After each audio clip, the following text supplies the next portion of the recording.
was listening to Annie Mac's show on Radio 1, and Nightgowns came on, and I was like, dun, dun, dun, dun, dun, dun, dun, dun, dun, and I was like, yo.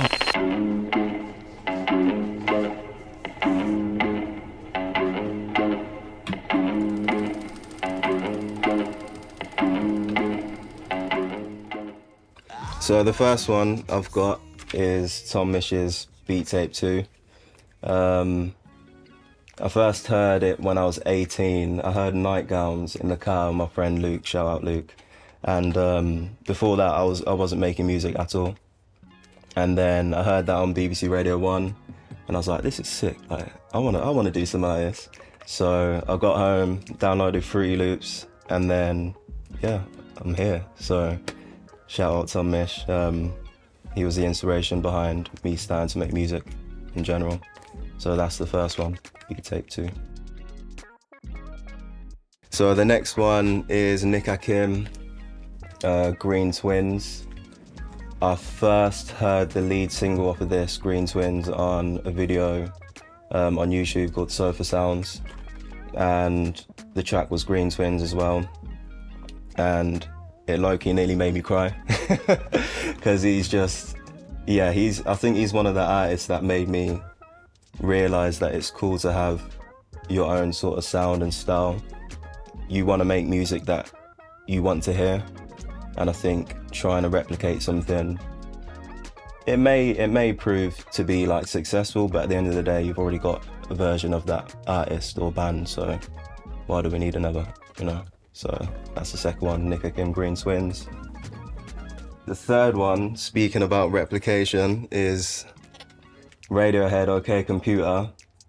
Yeah, these guys inspired me to start playing guitar again, and stupidly I tried to replicate their sound a good few times, but I feel like I was 100% okay that I couldn't, because they're so sick.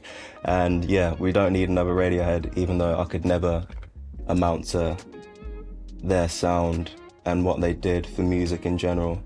But I believe this record was released in, I think 2000 or 99, I don't know, but it's still relevant now, so yeah, OK Computer, Radiohead, bossy. This next one, I mentioned Khruangbin quite a bit. Khruangbin Mordecai. This record I've listened to a bunch of times, but there was one point in my life where I decided to go on a little self-reflection / discovery journey. I won't disclose what it was, but I listened to it again and I was like, yeah, these guys, they get it. Like, they fully get it. I don't know what it is they get, but they get it. And when I heard it during that sort of stage in my life, I was like, yo, like, they've just opened a whole new realm to the way I listen to music. So I'm very appreciative of them and their work, particularly Dearest Alfred. That song is sick, so if you get a chance, listen to that. And the final one, Childish Gambino, Awaken My Love. Yeah, this record is responsible for a lot of the inspiration on my more recent music, particularly Me and Your Mama. That was heavily inspired by my track, The First Time I Got High. But yeah, there's plenty of gems, and the reason, like, with this record, I usually, like, especially when it comes to my favorite artist, I listen to their stuff straight away. But for some reason, I put off listening to this for ages. And then I was like, you know what, let me just slap it on. And I literally had an out-of-body experience. One of the tracks is called Nick Hakim, The One. And yeah, man, that song touches my soul for some strange reason. To be fair, it probably won't be strange once you hear it, but I'm sure you'll know. But yeah, that's one song that I can always go back to and listen to thousands of times and not get bored. If I can have any act to headline my own festival, it'd probably be Khruangbin, because I haven't been able to see them anywhere because they always sell out. And the only time that they're actually playing regularly is in the States, and obviously I'd have to pay for a flight ticket and all that stuff, but yeah, it'd be an honor to have them headline a stage at one of my festivals. Fingers crossed, one day. The record I would probably choose for breakfast, I think I'll go for Karangbin because it's like a nice instrumental.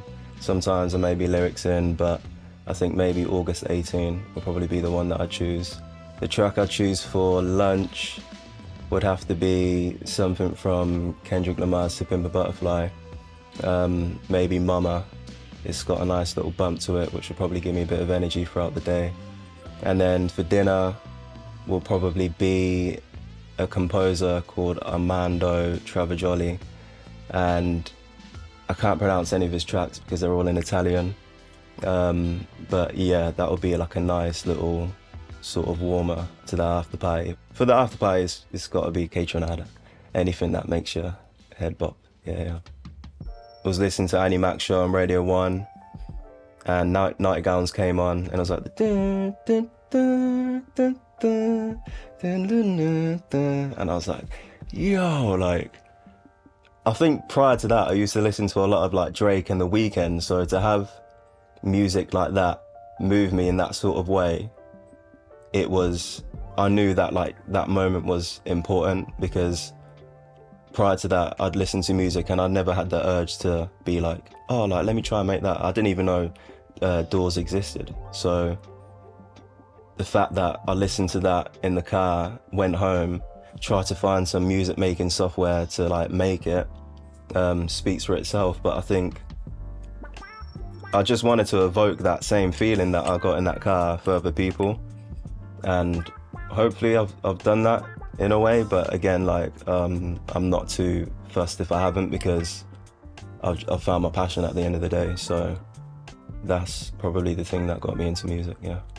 My name's Femi Tahiru. This has been my top 5 vinyls with Marshall, and I hope you enjoyed. I got what you see.